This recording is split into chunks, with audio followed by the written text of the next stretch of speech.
विकास एक बहुत मेहनती और शरीफ लड़का है। उसकी पत्नी प्रिया और माँ गीता हर समय लड़ती रहती है, लेकिन वो बेचारा ना तो माँ को समझा पाता है और ना ही पत्नी को।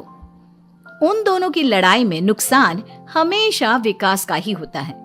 एक दिन विकास थका हारा ऑफिस से घर लौटा। प्रिया, चाय बना दो ना, मैं बहुत थक गया हूँ। अपनी माँ से कह दो, बना देंगी। वैसे भी तो दिन भर खाली बैठी रहती हैं। माँ, आप ही चाय बना दो ना। पत्नी के बोलते ही माँ के पास आ जाता है। तेरी पत्नी के हाथ में मेहंदी लगी है क्या? बोल उसे, वो क्यों नहीं बनाती? आप दोनों से बोलकर ही गलती कर दी मैंने। मैं ही बना लेता हूँ चाय। बस ये बता दो, आप दोनों को पीनी है या नहीं? बेचारा विकास थका हारा ऑफिस से आया और चाय बनाने किचन में घुस गया। चाय बनाते बनाते वो सोचने लगा, क्या किस्मत है मेरी, कोई चाय तक पूछने वाला नहीं। ऑफिस से थके हारे आओ और खुद चाय बनाओ। हे भगवान, ये दोनों कब सुधरेंगी? विकास चाय बनाकर ले आता है। तीनों चाय पीते हैं। चाय पीकर प्रिया ने कहा, चाय तो बहुत अच्छी बनाई है आपने, मजा आ गया। आज बहुत दिनों बाद इतनी अच्छी चाय पी है।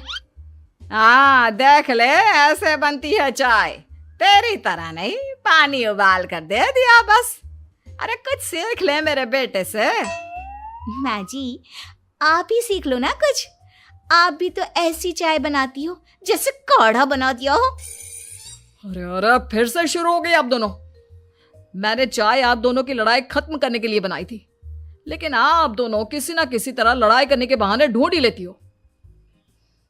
वैसे कल मैं ऑफिस नहीं जा रहा हूं, इसलिए आप दोनों से हाथ जोड़कर कहता हूं कि कल घर में मुझे किसी तरह की कोई लड़ाई नहीं चाहिए। विकास ने अपनी पत्नी और माँ को समझा तो दिया, लेकिन ऐसा संभव ही नहीं था कि उन दोनों में किसी बात को लेकर बहस ही ना हो। जैसे ही सुबह विकास की आंख खुली तो घर में जंग हो रही थी, और आज उस जंग का विषय था, कपड़े कौन धोएगा। माँ, प्रिया, आप दोनों को कल समझाया था ना कि लड़ाई नहीं लड़नी है। मैं अपने घर में एक दिन चैन से रहना चाहता हूँ। ये बात क्यों नहीं समझ में आती आप दोनों को? अच्छा जी, मैं कहाँ लड़ रही हूँ? आपकी माँ ही हर समय सर पर सवार रहती है। अगर ऐसे ही चलता रहा ना तो मैं घर छोड़ दूंगी। अरे तो चली जाना, तुझे रोका किसने है? तेरे जाने से मुझे और मेरे बेटे को थोड़ा चैन तो मिलेगा। और नहीं जा सकती ना तो बता दे, मैं ही ये घर छोड़ देती हूँ। बस करो माँ, अगर ऐसे ही चलता रहा ना तो आप लोगों का पता नहीं, लेकिन मैं ये घर जरूर छोड़ दूंगा। अब ये बताओ, लड़ाई किस बात पर हो रही है? अरे मैं सुबह से किचन में काम कर रही हूँ और अभी दोपहर के खाने की भी तैयारी करनी है, लेकिन माँ जी मेरे पीछे पड़ी है, कपड़े धो ले, कपड़े धो ले। अरे इतना ही बुरा लग रहा है तो आप खुद धो लो ना। हाँ हाँ, धो लेती, तेरी तरह काम चोर नहीं हूं मैं, लेकिन सुबह से घर की साफ सफाई कर रही हूँ, अब कपड़े नहीं धो सकती। मेरी कमर में वैसे ही दर्द रहता है। कपड़े धोकर अपने लिए और मुसीबत खड़ी नहीं करनी है मुझे।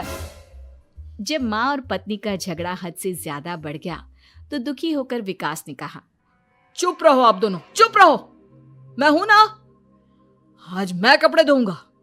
माँ, आप घर की सफाई करो और प्रिया, जाओ तुम किचन में खाना बनाओ। बेचारा विकास कपड़े धोने चला गया। कपड़े धोते हुए सोचने लगा, क्या दिन आ गए, कपड़े